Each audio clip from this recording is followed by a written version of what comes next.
तो दोस्तों जैसा कि आप सबको पता ही होगा कि जियो, एयरटेल और वोडाफोन आइडिया इन तीनों ही कंपनीज ने अपने मोबाइल रिचार्ज प्लान, फिर चाहे वो प्रीपेड हो या पोस्टपेड या फिर जो टैरिफ प्लान होते हैं, इन सभी प्लान को हाइक कर दिया है। और जो नए रिचार्ज प्लान हैं वो 3 जुलाई से लागू भी हो चुके हैं। अब हालांकि बात की जाए तो इसके बारे में पहले से ही खबर आने लगी थी। कई सारे लोग पहले से ही बात कर रहे थे कि जुलाई से अगस्त के बीच में रिचार्ज प्लान में हाइक देखने को मिल सकता है, और आखिर में वही हो गया। और 3 जुलाई से जियो और एयरटेल के भी नए रिचार्ज प्लान लागू हो गए, और 4 जुलाई से वोडाफोन आइडिया के भी प्लान आ गए। लेकिन एक बात बताऊं मैं आपको, आज के टाइम पर रिचार्ज प्लान या टैरिफ प्लान में हाइक होना ही था, क्योंकि यहाँ पर अगर देखा जाए तो जो टेलीकॉम कंपनीज है ना, वो आज के समय पर सिर्फ 2 या 3 ही बची हुई है। अब जियो और एयरटेल की अलग ही डुओपोलिटी चलती रहती है, और बीच में आ जाता है वोडाफोन आइडिया। और जब एक कंपनी यहाँ पर अपने प्राइस हाइक करती है तो उसी की देखा देखी में दूसरी कंपनी भी अपने प्राइस हाइक कर देती है। इवन सरप्राइजिंग बात ये है कि अभी सबसे पहले जियो ने अपने टैरिफ प्लान से रिचार्ज प्लान को हाइक किया, और ठीक 24 घंटे के अंदर ही अंदर एयरटेल और वोडाफोन ने भी अपने प्राइस बढ़ा दिए। लेकिन आपने कभी सोचा है कि ये प्राइस हाइक कब तक रहने वाली है और कब जाकर ये चीज रुकने वाली है, और क्या इसके बाद भी आगे चलकर एक और प्राइस हाइक हो सकता है? चलिए आज की इस वीडियो में इसी के बारे में बात करते हैं। आप लोगों को वीडियो पसंद है तो वीडियो को लाइक करें,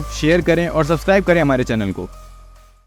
सबसे पहले अगर मैं बात करूं तो जो टेलीकॉम कंपनीज ने अपने रिचार्ज प्लान से टैरिफ प्लान को जो हाइक किया है ना, वो 10 से 25% तक हाइक किया है। यानी किसी प्लान में आपको मेजर हाइक देखने को मिला है। एग्जांपल के तौर पर अगर हम जियो की बात करें तो जो पहले प्लान 666 का होता था वो अब बढ़ के 799 का हो गया है, और लगभग हर एक प्लान के जो रेट थे ना वो इंक्रीज हो चुके हैं। सिर्फ एक चीज यहाँ पर अभी थोड़ी सी ठीक रही है, वो ये कि जो फ्री 5G ऑफर है उसे कंटिन्यू रखा गया है, लेकिन वो भी सिर्फ उन प्लान के लिए जिसके अंदर 2 GB पर डे का डेटा मिलता है, या फिर इसके ऊपर के जो रिचार्ज प्लान है उसके अंदर। मतलब यह कि अगर आप ज्यादा डेटा यूज करते हैं और आपने 2 GB पर डे डेटा या उससे ज्यादा का प्लान ले रखा है तो आप free 5G data continue use कर सकते हैं। लेकिन एक क्वेश्चन यहाँ पर आता है कि यहाँ पर जो फ्री 5G ऑफर है वो तो यहाँ पर कंटिन्यू रहेगा, लेकिन कभी आगे चलकर क्या ये लोग 5G के लिए कोई एक्स्ट्रा प्लान निकालेंगे? वेल, मुझे लगता है कि ये चीज यहाँ पर पॉसिबल हो सकती है। देखा जाए तो यहाँ पर अभी जियो और एयरटेल दोनों का ही 5G ऑलरेडी अवेलेबल है। वोडाफोन आइडिया भी इस साल अपना 5G रोल आउट करने वाला है, और अगले साल BSNL भी करेगा। और जब 5G डेटा हर एक कंपनी रोल आउट करेगी तब ये कंपनीज फ्री में 5G डेटा प्रोवाइड नहीं करेंगी। ये सभी कंपनीज तब 5G डेटा के लिए चार्ज करेंगी, और हो सकता है आने वाले 6 से 8 महीनों में हमें 5G से रिलेटेड कुछ प्लान देखने को मिले, जिसकी कीमत ऑब्वियसली थोड़ी सी ज्यादा होगी। अब यहाँ पर मैं आप लोगों को एक बात बता सकता हूँ, वो ये कि अचानक से टेलीकॉम कंपनीज अपने रिचार्ज प्लान या टैरिफ प्लान को हाइक क्यों कर रही है। खास तौर पर जियो की बात करें, जिसने बोला था कि सबसे सस्ता इंटरनेट यहाँ पर प्रोवाइड करेंगे। पर अगर हम देखें तो साल 2017 में जियो के सबसे नए प्लान आए थे, जहाँ पर उन्होंने 300 रुपए पर मंथ से शुरू किया था, जिसमें 1 GB पर डे डेटा वो प्रोवाइड कर रहे थे। और उस जमाने से लेकर आज तक की बात करें ना, तो अब तक ऑलरेडी 40% तक का हाइक यहाँ पर हो चुका है उनके प्लान्स में। अब देखा जाए तो ये जो टेलीकॉम कंपनीज है ना, उनके लिए टेलीकॉम वाला बिजनेस थोड़ा सा ज्यादा एक्सपेंसिव रहता है। खास तौर पर बात करें 2022 में जब 5G स्पेक्ट्रम हुआ था, टोटल कितना ज्यादा पैसा इन्वेस्ट किया था कंपनीज ने, लगभग 1.5 लाख करोड़ रुपए। और अभी जब टेलीकॉम कंपनीज ने प्लान हाइक किए ना, उससे ठीक एक दिन पहले एक और टेलीकॉम ऑक्शन हुआ था यहाँ पर 5G स्पेक्ट्रम में, जिसके अंदर इन कंपनीज ने 11,000 करोड़ रुपए इन्वेस्ट करे। अब देखा जाए तो ये अमाउंट बहुत ज्यादा बड़ा है, लेकिन इसका मतलब ये नहीं कि एकदम से आप सारा पैसा सरकार को दे देते हो। बेसिकली चीजें इंस्टॉलमेंट में जाती हैं। उस शुरुआती कुछ टाइम में उन्होंने नेटवर्क्स को लेने में, नेटवर्क्स को एस्टैब्लिश करने में, इक्विपमेंट्स को लगाने में लगाए, ताकि जब वो इसके प्लान्स को लाएं, जब वो लोगों से पैसा ले तो लोग कैपेबल हो जाएं और लोग भरोसा करें कंपनी पर और आगे कंपनी के प्लान्स लेते रहें। और बेसिकली फ्री 5G को इंक्लूड करने का मेन मोटिव यहाँ पर यह भी था कि लोगों के हाथ में एक 5G फोन हो। देखो 4G के टाइम पर भी सेम यही कहानी थी। 4G के आने के टाइम पर लोग 3G यूज करते थे, और जियो ने 4G को फ्री लाकर क्या किया कि लोग कम से कम 4G मोबाइल तो यूज करें। जब लोग 4G मोबाइल को यूज करेंगे, उसमें फ्री 4G डेटा को यूज करेंगे, और जब उनको उसकी आदत लग जाएगी तो वो धीरे धीरे से चार्ज करने लगेंगे। 1 से 1.5 साल तक जियो ने फ्री में ये काम किया, और उसका बेनिफिट जियो ने उठाया। ठीक ऐसे ही फ्री 5G का ऑफर भी चला रहे हैं, और धीरे धीरे लोग 5G की ओर शिफ्ट भी कर रहे हैं। और जब लोग 5G पर डिपेंड हो जाएंगे, 5G मोबाइल मार्केट में कॉमन हो जाएंगे, तब कुछ टाइम बाद जियो भी 5G को पेड कर देगा। इसके साथ ही जो टेलीकॉम कंपनीज है, जियो, एयरटेल, वोडाफोन आइडिया, जो टैरिफ हाइक से जो पैसा कमाने वाले हैं, वो लगभग 47,000 करोड़ से भी ज्यादा हो सकता है, क्योंकि ये एक एक्सपेंसिव बिजनेस है, और यहाँ पर जो यूजर बेस है वो बहुत बड़ा होता है। लेकिन यहाँ पर भी एक छोटी सी प्रॉब्लम है, वो ये है कि यहाँ पर जो यूजर बेस है वो बड़ा तो है, पर वो बढ़ नहीं रहा है। अब यहाँ पर क्या चल रहा है पता है आप लोगों को? यहाँ पर जो नए यूजर है वो कंपनी से जुड़ नहीं रहे। मतलब ये कि कंपनी के जो नए सिम कार्ड है या नए नंबर है वो इशू नहीं हो रहे। वो कह रहा है कि कंपनी के जो पुराने यूजर हैं, जो अपने पुराने सिम कार्ड को रिचार्ज नहीं करा रहे, वो अब बंद हो रहे हैं, जिसकी वजह से कुछ कंपनीज को लॉस हो रहा है। दूसरी चीज जो हो रही है वो ये है कि लोग पोर्टेबिलिटी पोर्टेबिलिटी पर आ रहे हैं। लोग सेम नंबर रखकर जियो से एयरटेल, एयरटेल से जियो या एयरटेल से वोडाफोन आइडिया में अपने नंबर को पोर्ट कर रहे हैं। इसलिए टोटल नंबर ऑफ यूजर्स को देखा जाए ना तो वो उतने ज्यादा नहीं बढ़ रहे हैं। अब जब टेलीकॉम कंपनीज ने ये सब देखा तो जैसे पहले होता था कि सबसे ज्यादा सब्सक्राइबर कैसे बनाए जाए, वो अब चेंज होकर हो गया है कि सबसे ज्यादा रेवेन्यू कैसे जनरेट किया जाए। और यहाँ पर एवरेज रेवेन्यू पर यूजर काफी कमाल की चीज है। अब यहाँ पर देखा जाए तो एयरटेल का है 209 रुपए, यानी ऑन एन एवरेज एयरटेल एक यूजर से 209 रुपए बनाती है। लेकिन यहाँ पर एयरटेल ने कहा है कि ये चीज सस्टेनेबल नहीं है और इस चीज को वो 300 रुपए तक ले जाना चाहते हैं। इसी के साथ ही जियो यहाँ पर थोड़ा सा नीचे है। जियो 181 रुपीज कमाती है पर यूजर से और यहाँ पर जियो भी अपना रेवेन्यू इंक्रीज करना चाहता है। और वहीं वोडाफोन आइडिया की बात करें तो ये कंपनी 146 रुपीज एवरेज रेवेन्यू पर यूजर कमाती है, जो कि सबसे कम है इंडस्ट्री के हिसाब से, और इसका जो यूजर बेस है वो भी डिक्रीज हो रहा है। लेकिन अगर वोडाफोन आइडिया यहाँ पर सही तरीके से खेले तो अपने रेवेन्यू को इंक्रीज कर सकती है और ज्यादा से ज्यादा लोगों को यहाँ पर कैप्चर कर सकती है। अब अगर बात करें तो 5G के लॉन्च के बाद कंपनीज ने काफी इन्वेस्ट किया है। स्पेक्ट्रम तो लिया ही, साथ ही इक्विपमेंट्स और टावर सेटअप में भी काम किया गया। इसके साथ ही कंपनीज अपने एग्जिस्टिंग 4G नेटवर्क पर भी काम कर रही है ताकि जो लोगों को प्रॉब्लम आ रही है उसे भी सॉल्व किया जा सके और जो क्वालिटी ऑफ सर्विस है उसे और ज्यादा बेटर किया जा सके। अब टेलीकॉम कंपनीज को ये पता था कि जैसे टैरिफ प्लान या रिचार्ज प्लान हाई होगा तो जो लोग मल्टीपल सिम कार्ड यूज करते थे तो हो सकता है वो लोग कम सिम कार्ड यूज करें या सिंगल सिम कार्ड यूज करें, जिससे असर ये होगा कि नेटवर्क के ऊपर लोड कम आएगा और ये better quality of network provide करा पाएंगे। तो कुल मिला के भी 2-3 चीजें हो रही हैं। पहली चीज ये कि फ्री 5G डेटा को एक प्लान में कन्वर्ट कर दिया जाए आने वाले 6 से 8 महीनों में। दूसरा ये कि टेलीकॉम कंपनीज जो है ना वो धीरे धीरे अपने रीच इस लेवल पर ले जाए ताकि यूजर के लिए भी ट्रस्टफुल हो और वो इतना अमाउंट पे कर सके और कंपनीज भी ज्यादा से ज्यादा रेवेन्यू जनरेट कर पाए। इसके साथ ही ये लोग 5G के अंदर ज्यादा काम करेंगे उसको स्टेबल बनाने के लिए, ताकि अभी के समय में यूजर बढ़ने की वजह से 5G की स्पीड में जो ड्रॉप आया है उसको ठीक कर सके और बेटर सर्विस प्रोवाइड कर सके। और इस चीज को इन्होंने सॉल्व कर लिया तो इनके पास यहाँ पर एक प्लस पॉइंट होगा यूजर से ज्यादा पैसा आस करने के लिए। और अगली चीज है नेटवर्क क्वालिटी को इम्प्रूव करना। अभी इंडिया में कुछ जगह ऐसी है जहाँ पर जियो बहुत अच्छा काम करता है, तो कहीं पर एयरटेल अच्छा काम करता है, तो कहीं पर वोडाफोन आइडिया, और कुछ जगह ऐसी है जहाँ पर कोई भी काम नहीं आता है। अगर ये चीजें भी सॉल्व हो गए तो ये भी इनके लिए एक प्लस पॉइंट होगा। यहाँ पर जो टैरिफ हाइक हुआ है वो प्रीपेड या पोस्टपेड यूजर के लिए हुआ है, बट ये हाइक ब्रॉडबैंड यूजर्स के लिए नहीं हुआ है। अब सवाल आता है कि क्या इन फ्यूचर ब्रॉडबैंड प्राइसेस में हाइक देखने को मिलेगा? अब आप इस बारे में क्या सोचते हैं नीचे कमेंट सेक्शन में जरूर से बताना। आशा करता हूँ कि आपको ये वीडियो पसंद आया होगा और समझ में आया होगा प्राइस हाइक होने के पीछे का रीजन, और हो सकता है आने वाले 6 से 8 महीनों में 5G डेटा में भी आपको प्लान देखने को मिल जाए। अगर आपको वीडियो अच्छी लगे तो वीडियो को लाइक करना बिल्कुल ना भूलें और इसे शेयर कर अपने दोस्तों और परिवारजनों के साथ, और हाँ, चैनल को सब्सक्राइब जरूर से करें। तब तक के लिए बाय, मिलते हैं नेक्स्ट वीडियो में।